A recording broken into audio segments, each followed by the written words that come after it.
master these 5 business skills. And when I did it, I grew. I grew in my confidence. I grew with how I looked at myself. I grew in my self-worth. Every time I did something I was scared to do, I grew. And so will you.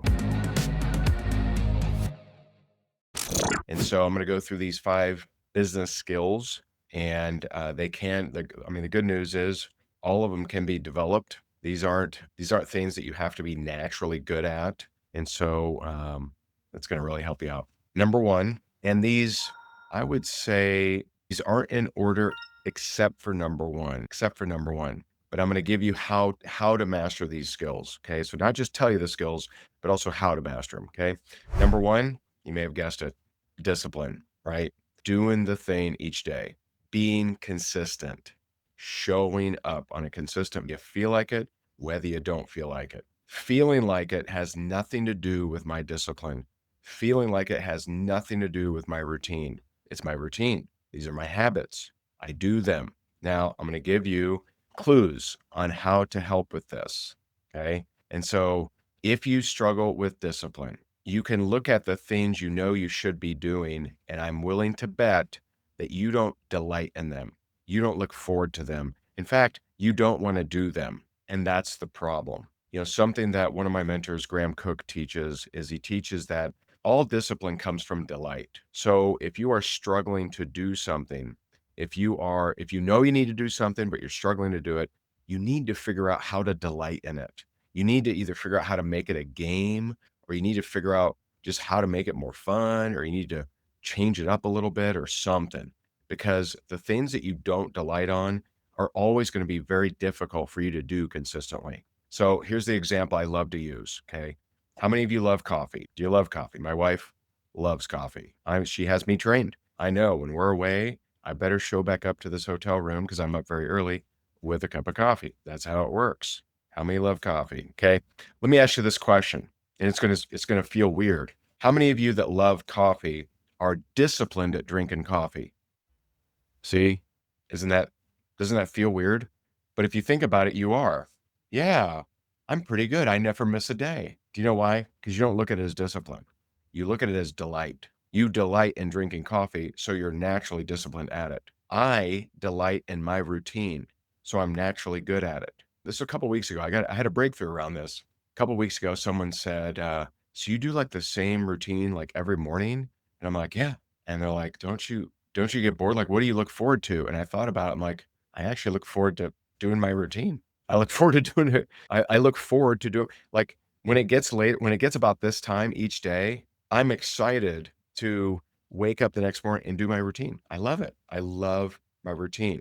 And it's things that I think most people would look at as discipline. Oh God, I gotta do that discipline. Stop, whatever it is, like make it a game. So for some of you, if you read my book, Go for No, right? Go for No for network marketing, that can be a game. How many no's can I collect each day? Can I get 10 no's a day? That makes it more of a game.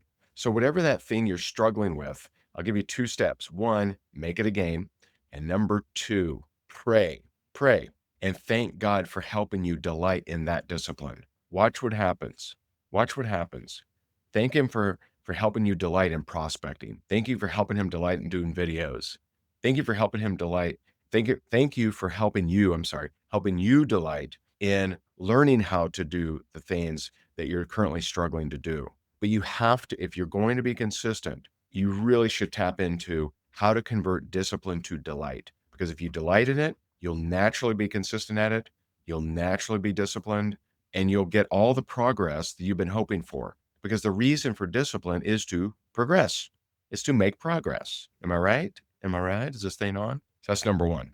Number 2. Now, this is something I teach in my 4P method. It's the only P I'm including in the 5 business skills. And that is only because it applies to so many areas of our life and so many different types of businesses. And that is number 2, posture. Posture. And I'm going to give you a fun example. Some of you have heard me teach posture. It's part of my 4P method. It's something I teach on all the time.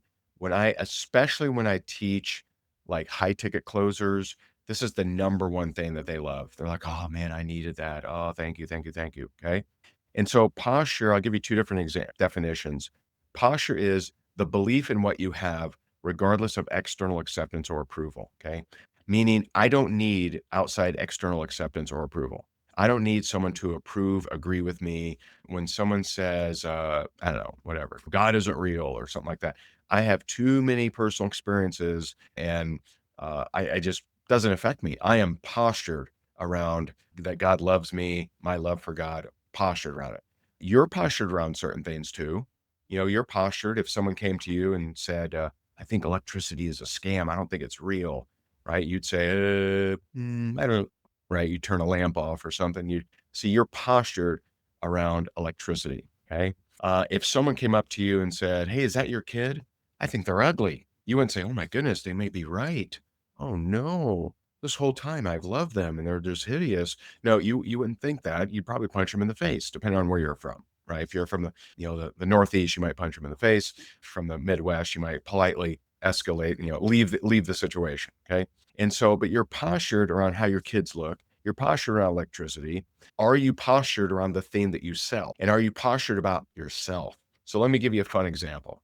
Okay. Because I don't think you've heard this one. This one's pretty fun. A friend of mine, Dr. Sterling, her company manages 5 different counties in Florida, handles the psychological welfare of kids in foster care, right? So she's seen some pretty serious stuff and she is super smart, right? Dr. Sterling, she's amazing, understands psychology very, very well. Of course, it's required for her job. She hired me to coach her through starting a brand new business. And she wanted to start this business, or she is starting this business. And it is, oh man, I'm going to forget her pitch for it. But it is basically an area where you can go and use an office or it's kind of like a remote workspace, but she's building it into like a community kind of culture scenario where there'll be, babysitting and you could go there just to want to read a book or if you just want to get away, if you want to take a Zoom call, something like that, right? It's neat. And so she's talking to me and she goes, Ray, man, it's just so difficult, trying to figure out how to lease one of these buildings. I call them, I tell them the idea and they just shoot me down right away. And I'm like, well, how are you asking? And she's like, oh, okay. I'm like, pretend I'm the person you're calling. Cause I'm like, something's off here. And so she calls and she goes, hi, I'm Dr. Jamie and I'm looking to, this is my idea and I did and that and that and that. And they were just feeling her unsuredness and just these commercial realtors were just railroading her, just like, get out of here, beat it, right? Not calling her back, none of that stuff. And I'm like, you got to be postured. You're Dr. Jamie Sterling. Like, oh, come on, man, what are you doing? Like, you need to call them and say, hey, listen, this is what I'm looking for. And I just taught her to just. She already had the confidence. If you talk to her about any scenario in foster care, she had confidence around that. But she was going in this new area and she was a little unsure of herself, and people felt that. So people would just railroad her. Okay. And so I taught her, like, hey, just go out, be postured, right? They need you. You don't need them. There's plenty of empty buildings out there. Go get it. And so she started implementing posture, night and day difference. See, some of you are prospecting, but the reason you're not getting any results or any responses or anything like that is because you're tiptoeing through the tulips. You're just not sure of yourself, and it shows in how you posture and how you converse and how you prospect. Posture. Posture is 2 things. One, the belief in what you have, regardless of external acceptance or approval. Number 2, managing the energy of the conversation, managing the energy of the conversation. And so that is a business skill. You master that, you can go into any field and you will produce, you will create profits. I guarantee you. Every top recruiter I've ever met was postured. Never met one that wasn't. Not one. They knew what they were doing, they knew where they were going, and that's how they talked, right? Even if that wasn't the case. Now, some people over the years have told me, well, easy for you to say, Higdon. Yeah, I'd be postured too if I'd, made millions of dollars. And here's the thing. I used posture to make millions of dollars. Okay. But when I started this process, I'd lost everything. I was in a house in personal foreclosure. I was broke. I was deep in debt, $1 million in debt. Now I didn't say, hey, Ray here, I'm in foreclosure. I could really use your sale, please. That doesn't work. That doesn't work. Being desperate, needy, right? That doesn't work. Okay. Use posture. Watch what happens. Number 3, Focusing more on who you're serving than what you need. Now, this is just huge. This is such a skill that you need to always remind yourself of, because there's going to be times where you really need something. There's going to be times where you're like, oh my God, this bill came in and I don't know what to do. Like, what am I going to do with this bill? Right. So you need money like air to breathe. And it's gonna cause you to look inwardly and be like, oh, how do I where do I get the money from? And I don't have the money. And where does it come from? What do I do here? And what it means is that's all meant for you to expound outward and look at, who can I serve? How can I help them? How can I help solve more problems? How can I help people attain their desires? And I remember one fun example was, I don't know, 4 or 5 houses ago, I wanted to upgrade the pool. Okay. So I'm like, I want to create a waterfall. I want it to be like mountainous. Like I had this crazy idea for making our pool, which was fine, but making it more into like a jungle theme. Right. And so, we call these guys and give me a quote. And the quote was a lot higher than I thought. Okay. Just to do the upgrades for the pool was like $80,000. Right? Like, I don't wanna drop $80,000. So I'm like, "Wait a minute, what can I do here? What do people need?" And so I created a coaching program, and I did a webinar, and I went live, and the first night that I went live with that webinar, we got 4 people at $18,000 that joined the coaching. Now, that didn't fully cover it, but boy, it came pretty close and put a massive dent in it. So I didn't think like, where am I going to spend this money or whatever. I said, okay, all right, I got this bill.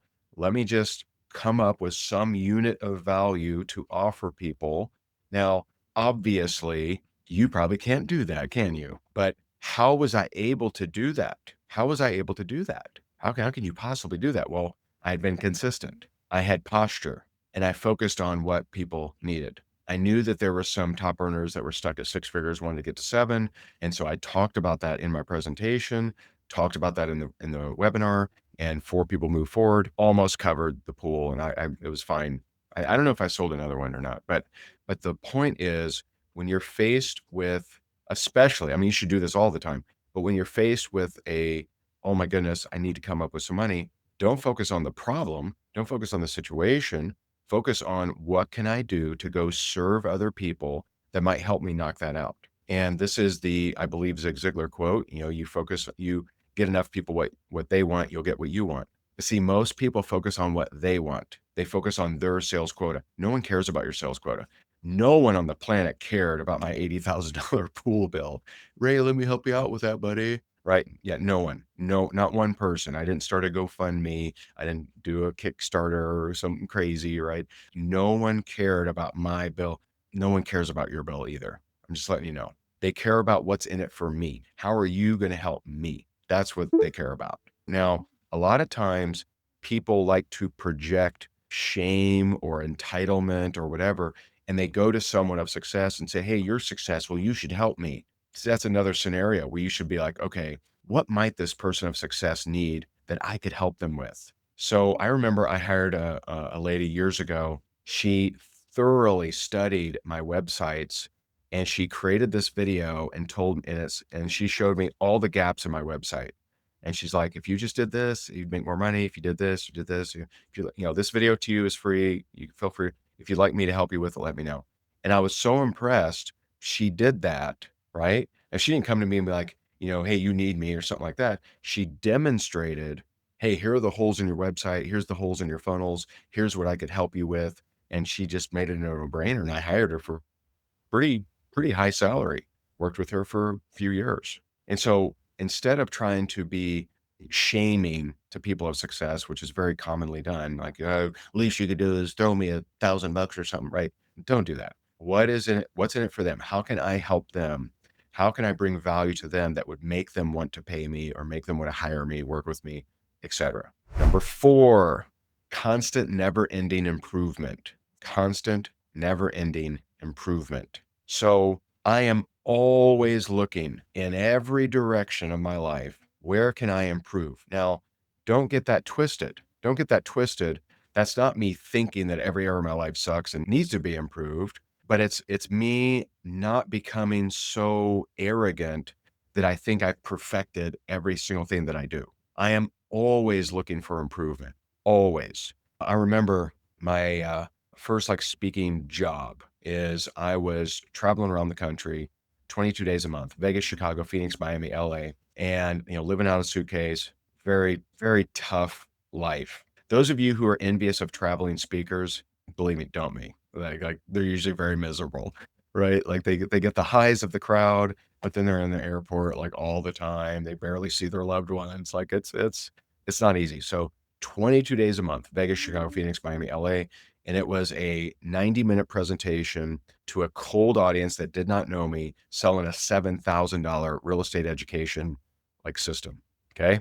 And so high pressure, intense, some nights, some 90 minutes, I wouldn't make anything, but I learned and I grew. Some 90 minutes, I'd make $30,000, right? Not bad, not bad. And so you never knew which. And so everywhere I traveled, there was always a market manager there.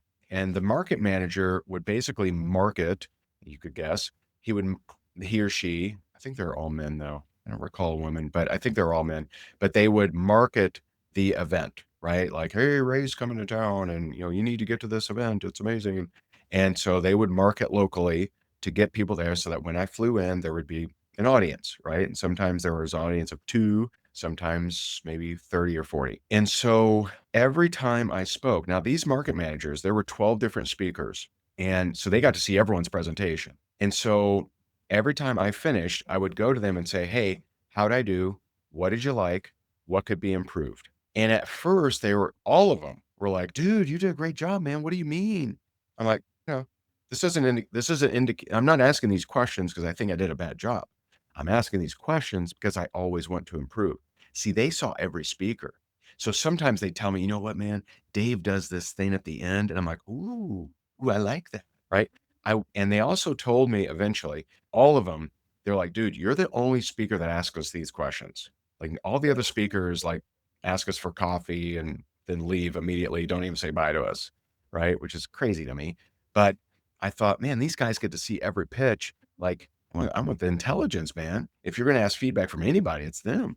They get to see every single speaker. And so it was cool because I probably picked up 5, 6, 7 different little tips, little tweaks to make my presentation better. Constant, never ending improvement. You should be always looking at, don't just, I've been doing it this way for 20 years, so this is the way I do it. Don't be doing that. I have things that I've done for 20 years that I've recently changed. Constant, never ending improvement.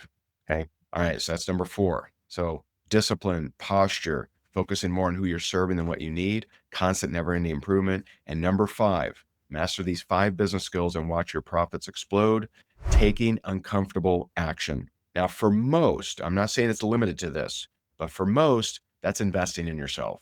When I was in real estate, all right, so 2000, April, I don't know why I remember this, April of 2004, I read my first book on being an entrepreneur, on real estate, anything of that nature. April of 2004. I had never read Rich Dad Poor Dad or Napoleon Hill or any of that stuff. April 2004 is when I started a very different journey. Now, at the time, I was working for an insurance company. I was in the IT department.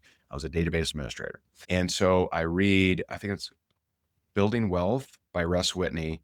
And then I read Rich Dad Poor Dad. And then I just started pummeling these kind of books, right? So prior to 2004, I never read any of these things. And so April 2004, I read my first book on being an entrepreneur, making money in real estate. April 2005, I leave that job and I've never had a traditional job since. And so from 2004 to 2009, I was in real estate. Okay. And if anyone, and I mean anyone, was in real estate during that period of time in the United States, you made money. You did good. Now, you may not have kept it. Real estate was hot, like especially in Florida and Vegas and California. Like real estate's just red hot. Everyone's buying, you're flipping stuff. People were just buying stuff above retail, marking it up 10 grand, selling it the next day. Like it was bananas, right? And so me and a business partner, we teamed up together and we bought over the period of a couple of years, we bought 37 rental units. But in the meantime, I was involved in probably 200 flips, like just flipping houses, right? And, sometimes I'd make $1,000. Sometimes I'd make 75,000 bucks. And so I just now what's funny is I actually participated and then started a real estate investor association. And we had chapters in Morgantown, West Virginia, in Pittsburgh, Pennsylvania, in Port Charlotte, Naples, Fort Myers, Cape Coral, all over. And I would host speakers that would come in and sell their workshops or boot camps or whatever. But I never spent any money other than books on my education. And I used to pride myself on that. Yeah, I never hired a coach. Never hired a coach. Well, the pride goes before a fall, right? And so when the market changed, I didn't know what to do. I was just blown out of the water. I lost everything. And I mean everything. I mean, I lost everything I had. So you take everything I ever had, all gone, right? House went into foreclosure, lost it. And it was a very, very rough scenario. I look back and I really think part of that was I that I didn't invest in my education. I thought that I was just so smart. And so over the years, I changed that attitude. In 2010, I made a little bit of money. I invested in a coach, helped me write my first book, which still sells today. And then, I just realized I understood, wait a minute, the more I invest in myself, the more money I make because I would invest in myself and because I delight in discipline and because I'm consistent, would take that information and convert it into action, convert it into value in the marketplace, convert it into serving people at a higher level. And so I would get more clients. So Ray gets smarter, gets better clients, gets paid more. Yay. And I'm like, this is actually amazing. I really tested that theory for 9 years in a row. I invested over $100,000 in my education, which sounds crazy, sounds insane. But every time I did it, I made more than I spent. I made more than I invested. And so the fifth business skill is taking uncomfortable action. And for most of you, you have such an addiction. I've met $1 million earners that won't spend 10 grand on their education. It's crazy. It's nuts. And so now for most people, it's difficult to get past 250,000 a year without a coach, but some people can do it. Some people can do it. The difference is you'll get there a lot faster. That's the difference. I started in network marketing coaching and I started coaching, other network marketers and top earners. And, now I still coach a lot of network marketing leaders, but I also coach real estate guys, insurance people, all kinds of different authors, speakers, et cetera. And when I started, there was a whole bunch of other network marketing coaches. And I know without a question that the reason that I grew past most of them is just me investing in myself and getting there faster. Because you could figure out anything eventually, right? But there were certain key people that I hired along the way that I learned from them. Now I teach my clients and they help me get to that next level years before I would have on my own. And so taking uncomfortable action, that's not limited, okay? It's not limited to invest in yourself, but for most people, that's a major, major hang up. Here's a crazy story. In 2013, it's the first time I offered like real coaching. I mean, I'd done a couple little coaching things here, but it was my first time offering a year-long mastermind. And this guy, David, his wife was named Kate. So David, he's like, hey man, I'm nervous, but I'm going to commit to the diamond membership, which was $50,000. That's a big chunk of change. So on Friday, he commits to the diamond for $50,000. On Saturday, he comes to me, he goes, you want to hear something crazy? I'm like, sure, crazy it up. And he says, dude, you'll never believe this, man. He had been trying to sell this investment house for 2 years. And on Saturday, the day after he made a $50,000 commitment, he gets an offer that his profit with that offer was $50,000. And so I really truly believe that when you take uncomfortable action, you're operating in faith, not fear. I think you're operating in faith. And you're letting go of that grip on money that you're so worried about. And you're saying, all right, I'm going to walk in faith and I'm going to hope that this turns out well. Now you got to still stick to it, right? You got to implement. I don't know how many countless people I've had join one of our coaching groups, never show up. They just don't show up. You can't make it. You can't make people do it. But taking uncomfortable action, that might be forgiving someone, That might be prospecting someone you're nervous to prospect. That might be investing in yourself. For many of you, it's that. And investing in yourself at a level that scares you, like not $100 course, but like something that actually scares you. But taking uncomfortable action has been my path of growth. And so a good question for you, and I did this for 7 months. I asked this question every single day is what can I do today that would make me proud of myself? And every time it was something I was scared to do. And when I did it, I grew. I grew in my confidence. I grew with how I looked at myself. I grew in my self-worth. Every time I did something I was scared to do, I grew. And so will you. And so I hope these 5 business skills, me sharing these and also giving you some insight on how to improve. I hope this was helpful to you. If you want to dive deeper into the 4 Ps, you can for free at higdongroup.com/blueprint. If you want to break your reliance on money and trust God more and walk in faith more powerfully, I would highly suggest my book, Faith Driven Wealth. My man, John C. Maxwell, wrote the foreword. I'm very grateful for. But the Faith Driven Wealth, we're now up to 40 reviews, all 5-star, which is amazing. Now, I know that's not going to last. I know someone's going to be like, oh, I hated it. Right? I know someone's going to do it, right? Someone's going to break the streak, but it hasn't been broken yet. And so if you struggle, if you're afraid of losing money, or you think money is tough, if you love God, but you struggle with finances, grab Faith Driven Wealth right on Amazon, higdongroup.com/FDW. If this was helpful, feel free to share it. I appreciate you so very much. God bless you and your family, and I'll talk to you soon. Bye for now.